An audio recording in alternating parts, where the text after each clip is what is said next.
Let's have a look now at some basic annotation and symbols on a mechanical drawing in Autocad Mechanical 2010. I've placed some multi-line text here. Now multi-line text is very basic annotation. So what I could do here is click on this text here, right click, I'm going to copy that selection, use the end of the center line as the base point and drop it down here and press enter to confirm. Now that's actually, you'll see there, a side view. So I need to edit that text. I just double click on it like so. That opens up the text editor there on the ribbon, and I would edit that and just edit the word plan and change it to side.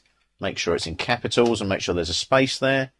Click on close and close the text editor.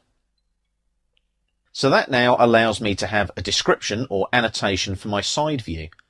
I've also got down here a cutaway view. So I'll click again, right click, copy selection, base point there to base point there, enter to finish, it's a double click there, I edit the word side and change that to cutaway, like so, and again close the text editor. So that's annotation, nice and neat and tidy. What about symbols?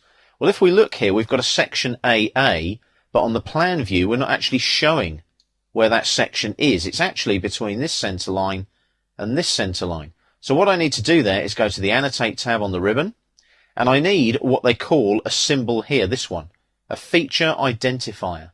So I click there like so, and select the object to attach it to, that center line there, and it comes straight off the end of the center line. So I specify the start point, which is the end point of the line, and as I come out you can see my identifier there. Can you see that there? Click, and as I come out again I can just press enter now, and it will prompt me for the identifier that's going to go on the end of that.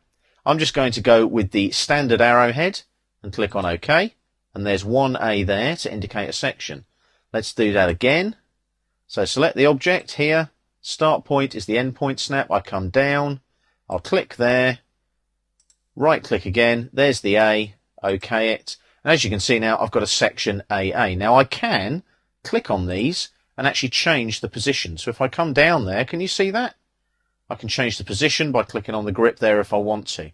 I'm not too worried about that A being there and that A being there. The arrowheads show where the section is. That's the important bit. These are just annotations, so they're just placed there, A. So that's annotation and symbols in AutoCAD Mechanical 2010. Now, the trick here is to take this annotation and symbols into your layout tab here. Now you can see that I've got a couple of viewports there in place. I'm going to lose those. They're from a previous exercise. And what I'm going to do now, in the model, I've actually got a scale area there. And what I'm going to do is double click on that and say that I want it at 2:1. I'm going to perform a rescale and click on OK. And I'm going to rescale the text and my symbols there. I right click to confirm, it all resizes. So what I can do now is click in here, go to my view, viewport scale area, right click border, select my scale area there, click there, and everything scales appropriately. So as you can see there, the annotation and symbols all comes through scaled appropriately based on the scale area and the annotation symbols in the model tab itself. So that's how you work with annotation and symbols in AutoCAD Mechanical 2010.